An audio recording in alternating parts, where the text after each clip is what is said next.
తన చిత్తానుసారమైన మనసు గల ఒకని కనుగొని ఉన్నాడు. నీకు ఆజ్ఞాపించిన దాని నీవు గైకొనకపోతివి గనుక యెహోవా తన జనుల మీద అతనిని అధిపతిగా నియమించును. ప్రభునందు ప్రియులారా, ఈ వాక్యములను పూర్తిగా నేను వివరించదలుచుకోలేదు. నాకు ఒక చిన్న తలంపు, నేను ఆరాధనలో ఉన్నప్పుడు దేవుడు నాకు ఇచ్చిన చిన్న తలంపునే మీతో పంచుకొని ముగించేస్తాను. ఏంటో తలంపు అంటే, ఈ వాక్యంలో చెప్పబడినటువంటి మొట్టమొదటి లైను, యెహోవా తన చిత్తానుసారమైన మనసు గల ఒకని కనుగొని ఉన్నాడు అంటే ప్రభునందు ప్రియులారా, దేవుడు తన రాజ్యము నిమిత్తము, తన ప్రజల నిమిత్తము, తన పని నిమిత్తము దేవుడు చేసేటువంటి కార్యములలో ఒక కార్యం ఏంటంటే, ఆయన ముందుగానే కొంతమందిని సిద్ధపరుచుకుంటాడు. ఎలాగా? ముందుగానే ఆదికాండము 15వ అధ్యాయములో అబ్రహాముతో మాట్లాడుతున్నప్పుడు, అయ్యా ఈ దేశమును నాకు ఎప్పుడు స్వాధీనపరుస్తావు, నేను ఎప్పుడు దీన్ని స్వతంత్రించుకోవాలి అని అంటే, ఆయనకి చెప్పాడు అబ్రహాం గారికి ఏమనంటే, నీ ప్రజలు తమది కాని పరదేశులో కొన్నాళ్ళు దాసులుగా వాళ్ళు ఉండి 400 ఏండ్లు చదువు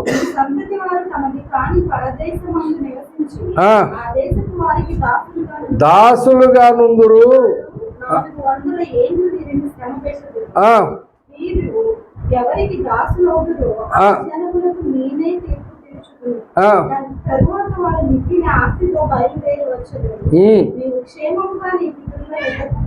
అది ఇప్పుడు వారిని మిక్కిలి ఆస్తితో వారిని బయలుదేరి చేస్తానని చెప్పాడు. ఇప్పుడు ఐగుప్తులో దాస్యములు ఉన్న వాళ్ళని కనానుకు నడిపించాలంటే ఒక వ్యక్తి అవసరమా కాదా? అంటే దేవుడు ఈ ప్రజలను నడిపించడానికి ఒక ప్రణాళిక రచిస్తే, ఆ ప్రణాళికలో తన ప్రజలను నడిపించడానికి ఒక నాయకుడు కావాలని దేవుడికి ముందే తెలుసా తెలీదా? తెలిసినప్పుడు అబ్రాహాముకు చెప్పినప్పుడే మోషేని గురించి ప్లాన్ ఉందా లేదా? ప్లాన్ ఉంది కాబట్టి మోషే పుట్టినప్పుడు ఆ పరిస్థితులు వచ్చినాయి. ఆ పరిస్థితుల్లో కూడా దేవుడు మోషేని నిలబెట్టుకున్నాడు. ఏ శత్రువు అయితే ఉన్నాడో ఆ శత్రువు దగ్గరే పెరిగి పెద్దవాడై తన ప్రజలను తీసుకొని ఐగుప్తు నుంచి కనానికి. అంటే ఇప్పుడు ఈ తన ప్రజల విషయంలో దేవుడు చేయాలనుకున్న కార్యం కొరకు మోషేని ముందుగానే దేవుడు తన ఆలోచన ప్రపంచంలో ఉన్నాడో లేదా? అలాగని దావీదు లేడని కాదు. దావీదు కూడా జగత్తు పునాది వేయబడక మునిపే సౌలు ఇలా చేస్తాడు, తర్వాత దావీదు రాజు అవుతాడని తెలుసు ఆయనకి. కానీ కాన్సెప్ట్ అది కాదు నేను చెప్పేది. మోషేని దేవుడు ముందుగా సిద్ధపరుచుకున్నట్లు దావీదుని కూడా అలాగే సిద్ధపరుచుకున్నాడా? అలా లేదు. వాక్యంలో ఏమనుందంటే, సౌలు ఎప్పుడైతే అవివేకపు పని చేశాడో, ఆ రాజ్యం మీద అతన్ని రాజుగా ఉండకుండా చేయాలనుకున్నాడో, ఆ దినములలోనే దేవుడు ఒక పని చేశాడంట. ఏం చేశాడు? తన చిత్తానుసారమైన మనస్సు గల ఒకనిని కనుగొని ఉన్నాడు. అంటే ఏం చేశాడు? తన ప్రజలలో ఈ జనులకు అధిపతిగా ఉండడానికి, నా జనుల మీద అధిపతిగా ఉండడానికి యోగ్యుడైన వాడెవడో అని ఆయన తన ప్రజలలో ఇజ్రాయేలీల జనాంగంలో ఉన్నటువంటి 12 గోత్రాల్లో ఉన్న వారిని వెతుకుతా ఉన్నాడు.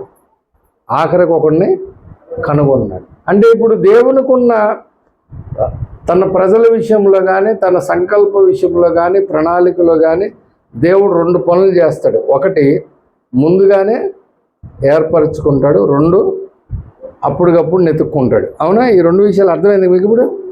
అలాగే ప్రతి భక్తుని జీవితంలో కూడా ఉంది. ఇర్మియాను గురించి ఇర్మియాతో ఏం మాట్లాడాడు? తల్లి గర్భములో నుండగానే నేను నిన్ను ఏర్పరచుకొని ఉన్నాను, కాబట్టి నువ్వు నా పని చెయ్యాలి. నేను బాలుడను అన్ను అంటానికి వీల్లేదు, కుదరదు. నేను చెప్పినట్టు నువ్వు చెయ్యాలంటాడు. ఎవరితో? ఇర్మియాతో. కానీ ఆమోసు అట్లా కాదు. ఆమోసు తన మానాన్ని తను పశువులు కాసుకుంటున్నాడు. దేవుని వాక్కు ఆమోసు దగ్గరికి వచ్చి, బాబు ఇప్పుడు నువ్వు అర్జెంటుగా నా పని చేయాలరా, నువ్వు బయలుదేరు, పదా వెళ్ళు, ఆ ప్రజలకు చెప్పు అన్నాడు.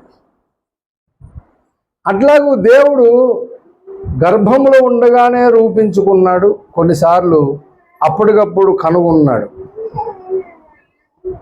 కాబట్టి ఈ తరములో కూడా దేవుడు తన చిత్తానుసారముగా తన ప్రణాళిక చొప్పున 400 సంవత్సరాలు తన చిత్త ప్రకారమైనటువంటి జెనెటిక్ సైన్స్ ఇంజనీర్గా దేవుడు ఈ భూమి మీదకి ఒక ప్రవక్తను ముందుగానే 400 ఏళ్ళ క్రితం అనుకుంటే తీసుకొచ్చాడు ఈ భూమి మీదకి.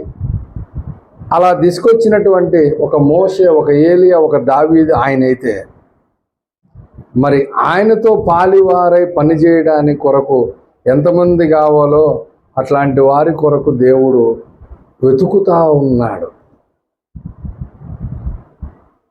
నాకు ఇచ్చిన తలంపది. ఆ వెతుకుతూ ఉన్న వాళ్ళల్లో ఎవరు కావాలి దేవుడి కంటే? తిమోతీలు కావాలి, తీతులు కావాలి, ఒనేసిఫోరు కావాలి, ఎఫెఫ్రాలు కావాలి. పౌలుతో పాటు మొదటి శతాబ్దంలో ఎంతమంది అయితే రాజ్య వ్యాప్తి కొరకు, దర్శన వ్యాప్తి కొరకు, పౌలుకి ఇచ్చిన దర్శనము కొరకు ఆ దినాల్లో పౌలుతో కూడా పాలివారై పనిచేశారో, ఈ తరం పౌలుతో పని చేయడానికి అట్లాంటి వారు దేవుడు కావాలని వెతుక్కుంటా ఉన్నాడు. ఎట్లాంటి వాళ్ళు కావాలి దేవునికి అని అంటే, పౌలు భక్తుడు వచ్చి నాకు నువ్వు కావాలి, బయలుదేరు బాబు అని తిమోతితో మాట్లాడితే, బయలుదేరి పౌలుతో వెళ్ళిన తిమోతి తిరిగి ఇంటి ముఖం చూశాడో లేదో నాకు తెలియదు. బైబిల్ అంతా నెతికే, ఒకసారి ఇంటికి వెళ్ళాడు, నాకు కనబట్ల. ఒకానొక సందర్భంలో పౌలు అంటాడు, నేను మునుపు చెప్పిన ప్రకారం ఇప్పుడు చెప్తున్నా, నువ్వు వెళ్ళి ఎక్కడుండు, ఎఫెసులో ఉండు అన్నాడు. అలా చెప్పగలిగేటువంటి పరిస్థితి పౌలుకి నీ విషయంలో ఉందా?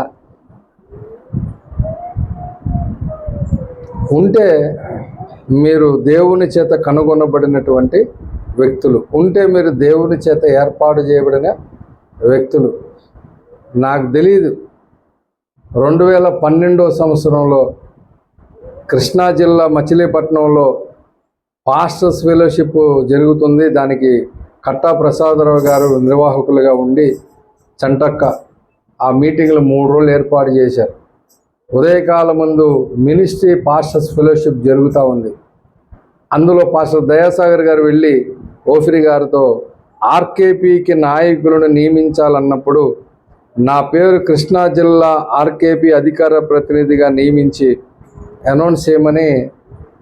అనౌన్స్ చేయడానికి అయ్యగారికి పేరు అప్పగించారు. కృష్ణా జిల్లాకి ఎవరు నియమించావు బాబు అంటే, ఇగో ఈయనండి అని నా పేరు ఇచ్చారు.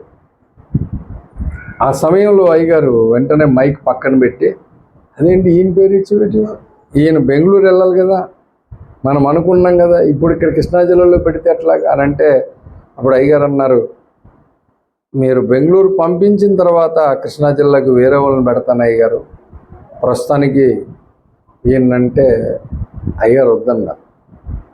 ఈయన ఖచ్చితంగా బెంగళూరు వెళ్ళాలి అని అప్పుడు మైక్ తీసుకొని బాబు జోసఫ్ బాబు అన్నారు.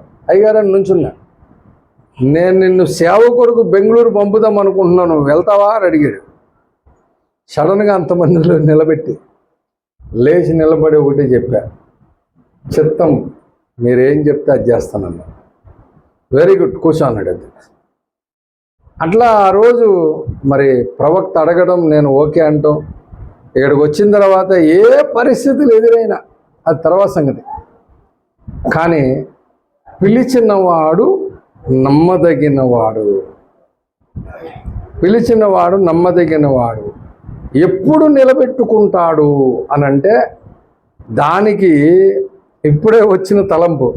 దానికి ఎప్పుడు నిలబెట్టుకుంటాడు, ఎలా నిలబెట్టుకుంటాడంటే, నిన్న నేను గ్రూప్లో పెట్టే ఒక మాట, ఓఫిరి గారు చెప్పిన మాట అది. ఏమని? యథార్థముగా ఉన్నవారు మరియు ప్రేమ కలిగి ఉన్నవారు జీవితంలో ఎప్పుడు ఓడిపోరు అనే మాటకు నిదర్శనమే నేను. ఎందుకంటే అప్పగించిన పని విషయంలో నేను యథార్థంగా ఉన్నాను. అట్లాగే నా దగ్గరికి వచ్చిన ప్రతి ఒక్కరిని అదే యథార్థతతో ప్రేమించాను. కాబట్టే నేను ఓడిపోకుండా దేవుడు నన్ను నిలబెట్టి 13 ఏళ్ళ తర్వాత బెంగళూరులో ఒక స్థిర నివాసము, మందిరము ఏర్పాటు చేశాడు. అదే యథార్థత, అదే ప్రేమ కలిగిన వ్యక్తులు కొరకు దేవుడు ఎతుకుతా ఉన్నాడు.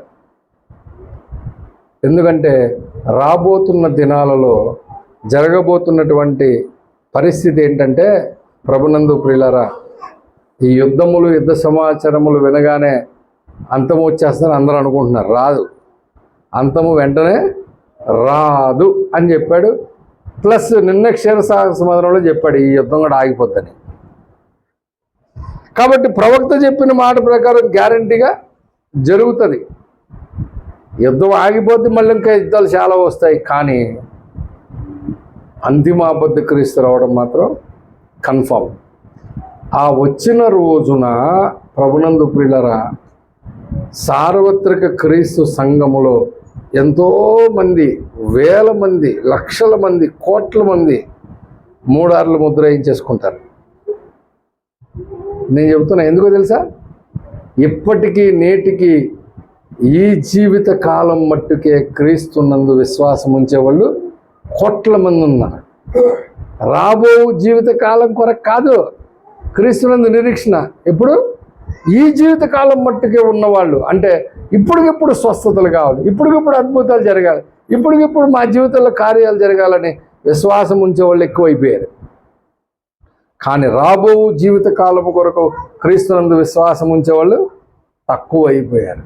అందులోని ఎప్పుడైతే అంతిమ అబద్ధ క్రీస్తు భూమి మీదకి వస్తాడో, ప్రపంచ ప్రభుత్వాన్ని నియమిస్తాడో, దేవుడు మంద చెదిరిపోద్దని ఎప్పుడో చెప్పాడు. ఎక్కడెక్కడికి చెదిరిపోతారో, ఎక్కడెక్కడికి వెళ్ళిపోతారో, ఏ గుహల్లో ఉంటారో, ఏ కొండల్లో ఉంటారో, ఏ అడవుల్లో ఉంటారో తెలియదు. అలా ఉండే వాళ్ళందరూ యథార్థవంతులు, ప్రేమ కలిగిన వాళ్ళే. అలా ఉన్నవాళ్ళు అక్కడ ఉన్నా సరే వాళ్ళు ఓడిపోరు. కానీ అట్లాంటి వాళ్ళకి పరిచర్య చేయడానికి దేవుడు కొంతమంది కొరకు ఎదురు చూస్తున్నాడు. అట్లాంటి వాళ్ళకి పరిచర్య చేయాలి. ఎలా చేయాలి పరిచర్య?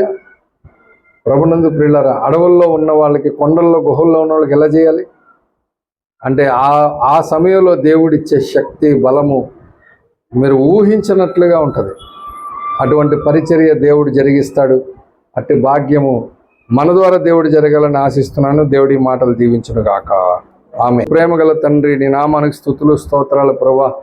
ఈ మధ్యాహ్న కాల సమయంలో నువ్వు ఎవరి కోసం వెతుకుతున్నావో, ఎవరిని ఏర్పరుచుకున్నావో నువ్వు ఎరుగుదువు. కాబట్టి నీ రాజ్య విస్తరణ కొరకు, ప్రణాళిక కొరకు, సంకల్పం కొరకు అయ్యా నాయనా తండ్రి నీకు స్తోత్రములు. మీరు ఎదురు చూస్తున్న వారు మీరు ఖచ్చితంగా మీరు కనుగొంటారు నాయన, మీరు జరిగిస్తారు తండ్రి.